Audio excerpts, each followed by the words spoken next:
अस्सलाम वालेकुम दोस्तों, मेरा नाम है अली। मैं की तरफ मौजूद है। आप देख रहे हैं इस वक्त क्रिकेट लवर अली शो, क्योंकि इसको देखना तो दोस्तों आप लोग से बात करने जा रहे हैं। बात करेंगे जी कि पाकिस्तान का जो अप्रोच रही कल के मैच में, उसमें जरा वेकअप कॉल मिली है जी पाकिस्तान को कि क्या करना चाहिए पाकिस्तान को नेक्स्ट मैचेस में। उसके ऊपर बात करेंगे। अफगानिस्तान ने बड़ा तगड़ा स्क्वाड अनाउंस कर दिया है एशिया कप के लिए। शुएब मलिक की जरूरत है भाई आपको, और शुएब मलिक के ऊपर अपडेट भी आ गई है कि क्या वो रिटायरमेंट ले रहे हैं। बहुत से लोग लगे हुए थे कि शुएब मलिक जो है रिटायरमेंट ले रहे हैं, उसके ऊपर फाइनल अपडेट क्या आ रही है वो आप लोग से शेयर करेंगे। बात करेंगे एशिया कप के टिकट्स को लेकर क्या अपडेट है वो आप लोग से शेयर करेंगे। और बाबर एक नया रिकॉर्ड जो है वो तोड़ने जा रहे हैं, वो भी आपको बताएंगे, बल्कि तोड़ दिया है उन्होंने आशिम अमला का रिकॉर्ड। हाँ, तो आपको वही बताएंगे। अगर आप हमारे चैनल पर नए, पहली दफा चैनल सब्सक्राइब करें और साथ लेके बेल आइकन बजाना भूलिएगा। अच्छा, उससे पहले बता दें अली कि कल रिटायरमेंट का ऐलान कर दिया आयरलैंड के बड़े जबरदस्त खिलाड़ी, बल्कि आप लेजेंड के आयरलैंड क्रिकेट के केविन ओब्रायन। तो उन्होंने कल 38 साल की उम्र में रिटायरमेंट का ऐलान कर दिया। 2006 में उन्होंने अपना डेब्यू किया था, और सबको याद होगा जो 2011 में उन्होंने जो बैटिंग की थी अगेंस्ट इंग्लैंड, हारा हुआ मैच था आयरलैंड को 100-105 पे 5 खिलाड़ी आउट हो गए थे, और उसके बाद उन्होंने फास्टेस्ट सेंचुरी बना डाली थी वर्ल्ड कप की। और उसके बाद केविन ओब्रायन एक नए हीरो बन गए थे, आयरलैंड की तारीख में उनका नाम लिखा गया था। तो उन्होंने कल इंटरनेशनल क्रिकेट को खैर बात कह दिया। तो बात का आगाज करते हैं नंबर वन खबर के साथ। जो खबर पर आ रही है, तो जो नंबर वन खबर आ रही है वो हमारे पास ये आ रही है कि दाऊद साहब पाकिस्तान के लिए एक वेकअप कॉल है। जिस तरीके से कल पाकिस्तान ने ओडीआई खेला है, इस अप्रोच से एटलीस्ट पाकिस्तान को नेक्स्ट ओडीआई नहीं खेलने चाहिए। पाकिस्तान की अटैकिंग अप्रोच होनी चाहिए। बहुत ही छोटे लेवल की टीम है जिसके साथ आप खेल रहे हैं, कोई बहुत बड़ी टीम नहीं है, तो आपको चढ़ के खेलना चाहिए दाऊद साहब। लेकिन कल नीदरलैंड ने तो बजाया और घंटी बजा दिया, और वो है खतरे की घंटी उन्होंने बजा दी है। स्पेशली आपकी बॉलिंग लाइनअप के ऊपर उन्होंने इतने सारे सवालिया निशान छोड़ दिए हैं कि आपके पास शाहीन नहीं है तो फिर क्या है। हारिस रऊफ की जिस तरह से कल बॉलिंग थी, विकेटें उन्होंने ली थी, लेकिन रन कितने का ये भी बताएं। और आपको पता है कि T20 में ठीक है, आप विकेट टेकर एबिलिटी आपकी हो तो अच्छा रहता है, लेकिन T20 में ज्यादा अच्छा तब रहता है जब इकोनॉमी आपकी अच्छी हो। अगर आप 50 रन खाकर T20 में 4 ओवरों में 3 विकेट ले रहे हैं, 2 विकेट ले रहे हैं, कोई फायदा नहीं है उसका। हाँ, टेस्ट मैच है, अगर आप वहां पे 50 रन पे आप 4 ओवर में आप 70 खा लें, लेकिन अगर आप वहां पे 4 या 5 खिलाड़ी आउट करें तो आप बेहतरीन आप टेस्ट के लिए आप कैंडिडेट रहेंगे, क्योंकि वहां पर आपको विकेट चाहिए होती हैं। 20 ओवर में अगर आपने 4 ओवर में 50 खा लिया तो समझे आपने पूरी कसर कर ली, फिर आपको विकेट जितनी भी मिल गई आप किसी काम के नहीं। तो हारिस रऊफ को जिस तरह से नीदरलैंड ने कल तोड़ा है, वो भी अपने आप में सवालिया निशान है, क्योंकि यूएई की कंडीशन में तो और मसले मसाइल हैं। स्लो विकेट रहेंगी, वहां पर तो बैट्समैनों को फेवर मिलेगा, स्पिन कंडीशन थोड़ी बहुत होंगी, पेसर को उतना हेल्प नहीं मिलेगा। अगर नीदरलैंड ने भी अच्छी बॉलिंग नहीं की, जहां पर थोड़ा बहुत आपको बॉल शुरू में आपको बॉल हिल भी रहा था, अगर आप यूज कर सकते थे, लेकिन यहां पर अगर आप देखो एक थोड़ा सा सेटबैक भी है कि हारिस रऊफ नया बॉल कर रहे थे।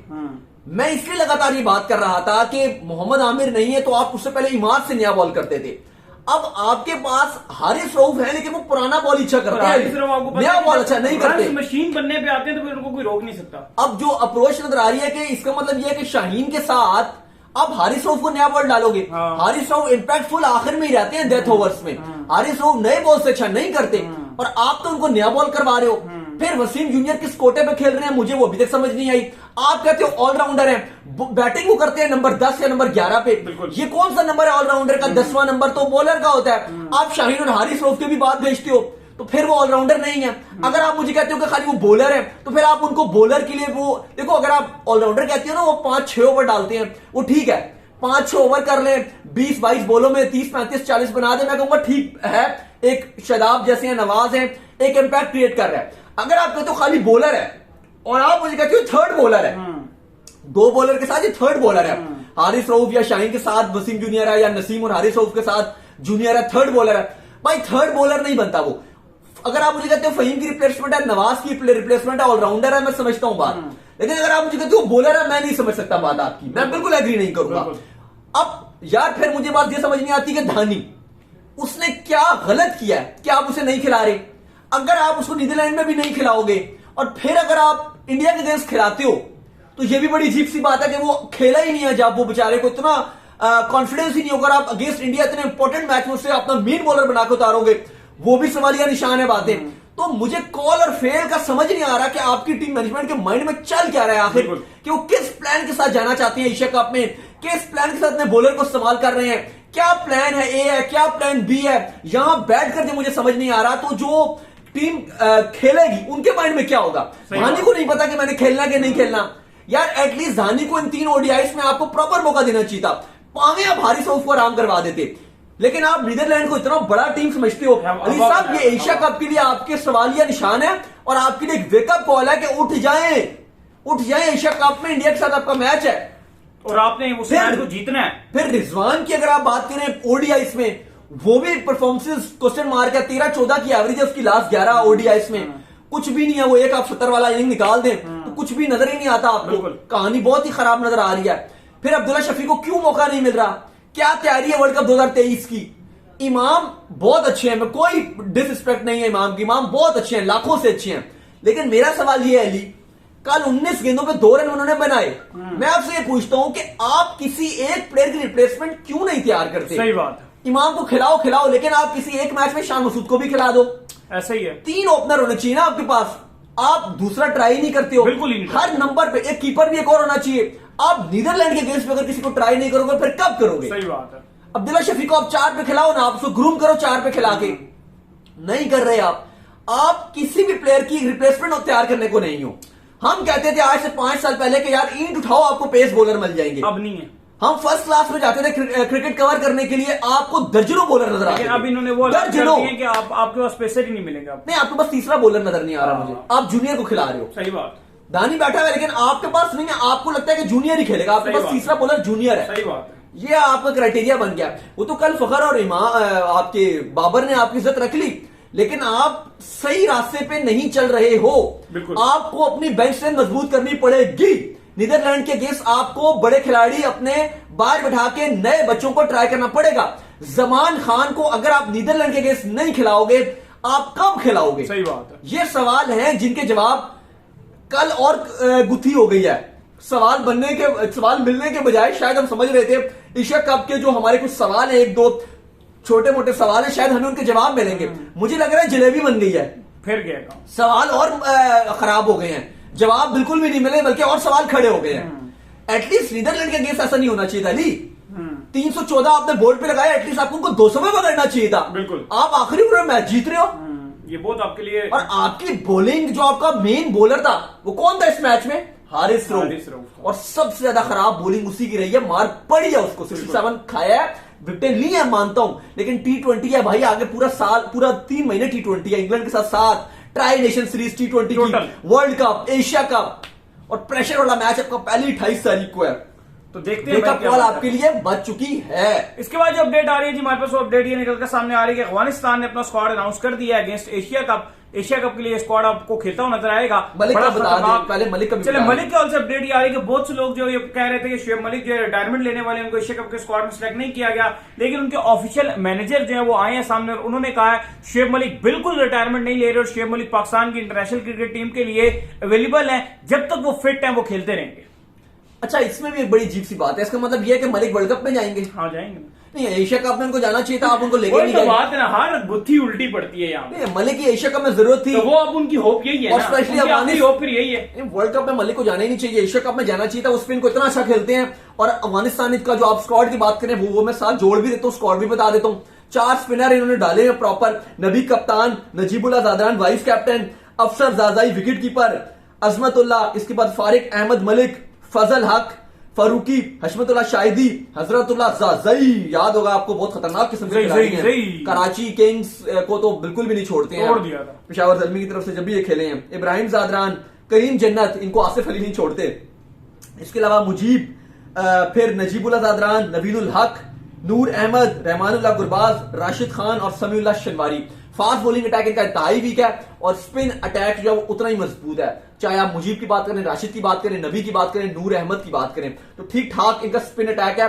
और ऐसे मैच में आपको मलिक की जरूरत बहुत ज्यादा थी अली, बिल्कुल बहुत जरूरत थी आपको मलिक की कि वो इस स्पिन अटैक को झेलते, नंबर 4 पे आते, बैटिंग करते, लेकिन आपने उनको स्क्वाड में नहीं रखा हुआ है। अब जो मलिक कह रहे हैं वर्ल्ड कप में तो वो इतना पेस अटैक होगा, सारी टीमों का पेस अटैक मजबूत होगा, ऑस्ट्रेलिया की बाउंड्री ट्रैक्स हैं, वहां पे मलिक अच्छा करेंगे नहीं।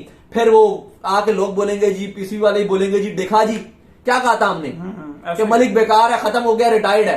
तो जाहिर है वो हमें भी पता है। बात को अंडरस्टैंड करना बहुत जरूरी होता है। वहां पर आपको वहाब की जरूरत है, वर्ल्ड कप में आपको वहाब की जरूरत है, मलिक की नहीं जरूरत। यहां पे आपको मलिक की जरूरत थी। बिल्कुल। अब ये जीत सी बातें, बहुत सिंपल बातें, मुझे नहीं लगता कि कोई इतनी मुश्किल होती है क्रिकेट, लेकिन अगर आप अपनी टीम मैनेजमेंट की तरफ देखते हैं और उनको पहुंचते हैं तो ऐसा मुझे लगता है कोई मैथमेटिक्स के न्यूमेरिकल है, कोई केमिस्ट्री के फॉर्मूलास हैं, ऐसी इलॉजिकल चीजें ये कर देते हैं और इतना कॉम्प्लिकेटेड चीजों को बना देते हैं। आसान सी चीजें होती हैं जो बाहर बैठे एक मामूली से फैन को भी समझ आ रही होगी, लेकिन इतना कॉम्प्लिकेटेड चीजों को बना देते हैं कि किसी को कुछ समझ नहीं आता, टोटल पता नहीं क्या बना देते हैं ये। इसके बाद जो वापस अपडेट निकल कर सामने आ रही है जी, वो आ रही है अफगानिस्तान के स्क्वाड के हवाले से, तो बेजन स्क्वाड आ गया।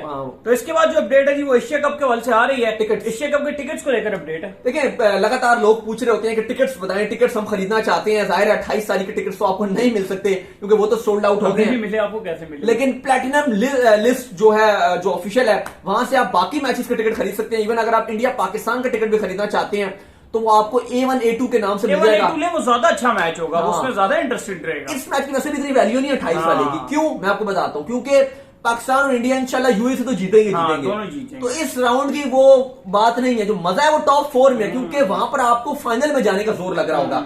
वहां पे अगर श्रीलंका आती है या बांग्लादेश अफगानिस्तान में से कोई आती है तो सब लड़ रही होंगी, तो वहां पर कॉम्प्लिकेशंस ज्यादा होंगी। तो आप वो A1 A2 वाला खरीद लें, वो आप मैच ले लें। और बाकी भी पाकिस्तान की जो टीम होगी वो आपकी A2 है। ये ACC ने कंफर्म किया कि पाकिस्तान इंडिया से हारे या जीते इससे फर्क नहीं पड़ेगा, इंडिया A1 रहेगी। अगर आपको इंडिया का कोई मैच देखना है तो आप A1 के मैच खरीदें, पाकिस्तान के देखने हैं तो A2 के मैच खरीद लीजिए, A2। इसी तरह अगर ग्रुप जो दूसरा है उसमें कहा गया कि श्रीलंका को उन्होंने कहा ये B1 है, चाहे श्रीलंका सेकंड नंबर पे आए या फर्स्ट पे आए। लेकिन अली एक सवाल ये है कि जो पिछला एशिया कप गया था उसमें श्रीलंका गई नहीं थी आगे। उसमें अफगानिस्तान और बांग्लादेश आगे गई थी, बिल्कुल फारिग हो गई। तो लेकिन फिर क्या श्रीलंका की टीम अच्छी नजर आ रही है। हाँ, तो अगर श्रीलंका आगे जाती है तो वो B1 ही होंगे। तो ये, और टिकट्स आपको बता दिया, बहुत लोग मैसेज कर रहे होते हैं जी इंस्टाग्राम पे भी, यहाँ भी, कि आप बताएं टिकट कैसे खरीदना है। तो platinumlist.net है, वहां से आप खरीद सकते हैं। लेकिन आपको क्रेडिट कार्ड चाहिए होगा अपना, तो अगर आपके पास नहीं है तो आप किसी ऐसे अपने भाई या किसी दोस्त या किसी कजन का यूज कर लें जिसके पास वो कार्ड हो, ऑनलाइन पेमेंट इंटरनेशनल हो सके। क्योंकि अगर आपका HPL अकाउंट है वो तो बहुत ही फारिग बैंक है, वो आपको बिल्कुल भी अप्रूव नहीं करता इंटरनेशनल ट्रांजेक्शंस के लिए। UBL शायद वो कर दे, या अगर आप हैं तो आपकी कोई ऐसी पेमेंट है ऑनलाइन किसी की आप यूज कर लें, तो उसके थ्रू आप पेमेंट करके अपने टिकट्स जो बाय कर सकते हैं। इसके बाद जो अपडेट आ रही है हमारे पास वो आ रही है बाबर आजम के हवाले से। तो बाबर आजम के हवाले से अपडेट ये निकलकर सामने आ रही है कि बाबर आजम ने जो एक नया रिकॉर्ड तोड़ दिया है जो कि हाशिम आमला का था। क्या रिकॉर्ड तोड़ा है? देखिए, किंग बाबर आजम छाए हुए हैं। और कल भी अगर बाबर आजम 168 रन की पार्टनरशिप ना लगाते फखर जमान के साथ तो आप किसी तौर पे मैच ना जीत सकते थे। तो कल भी हम ये बात कर रहे थे कि फखर और बाबर ने हमारी इज्जत रख ली। आज की अगर आप बात करें तो जाहिर है बाबर आजम की निगाहें यही है कि अगला ODI जो नीदरलैंड के साथ है वो जीतना है। लेकिन बाबर आजम ने अली कल रिकॉर्ड तोड़ डाला है, और हाशिम आमला का रिकॉर्ड जो 88 इनिंग्स में, 88 ODIs की इनिंग्स में 4473 रन बनाया था। और हाशिम आमला क्रिकेट की तारीख में इतना रन उनके अलावा किसी ने नहीं बनाया था, 4473 रन। और बाबर आजम ने 4500 से भी ज्यादा रन बना डाला है, 4500 से भी ज्यादा। तो अब 88 अपने पहले 88 ODIs में 4500 रन बनाने वाले पहले खिलाड़ी बाबर बन चुके हैं। और किंग बाबर आजम छा गए और ऑनवर्ड है, और जारी उनकी बल्लेबाजी। जाहिर है अगले में खेलेंगे 89 में, 89 ODI मैच खेलेंगे, फिर कुछ रन बना देंगे। तो 89 ODI मैचेस में भी, इंटरनेशनल ODIs में सबसे ज्यादा रन उन्हीं का होगा। फिर आपको बता दूं, अगर आपको थोड़ा कॉम्प्लिकेटेड लग रहा है तो 88 ODI इंटरनेशनल मैचेस में चाहे विराट हो, AB डिविलियर्स हो, हाशिम आमला का सबसे ज्यादा रन था। और उन्होंने रन बनाए हुए थे 4473 रन बनाए हुए थे हिस्ट्री में। Vivian Richard, Brian Lara, Sachin, सब को मिला के उसमें अगर आप देखें तो नंबर 1 पे आपके थे हाशिम आमला, 4477 बनाए हुए थे। मोस्ट रन थे आफ्टर 88 ODI इनिंग्स। और बाबर आजम ने कल अपना 88 ODI इनिंग्स कंप्लीट किया, तो बाबर आजम 4500 रन अबूर कर चुके हैं। तो बाबर आजम छा गए हैं, किंग बाबर आजम जिंदाबाद। तो उम्मीद करते हैं कि आज हमारे शो आपको आएगा। वीडियो को लाइक कीजिए, हमारे चैनल को सब्सक्राइब कीजिए, साथ में बेल आइकन को बजाइए। और इंस्टाग्राम में मुझे फॉलो कर लीजिए, वहां पे मैं मौजूद हूं दाऊद क्रिकेट के नेम से। अगर आपको कोई सवाल हो तो भेजिएगा, इनको भी फॉलो कीजिए। लिंक डिस्क्रिप्शन में जाइए, फॉलो कीजिए। अल्लाह हाफिज भाई।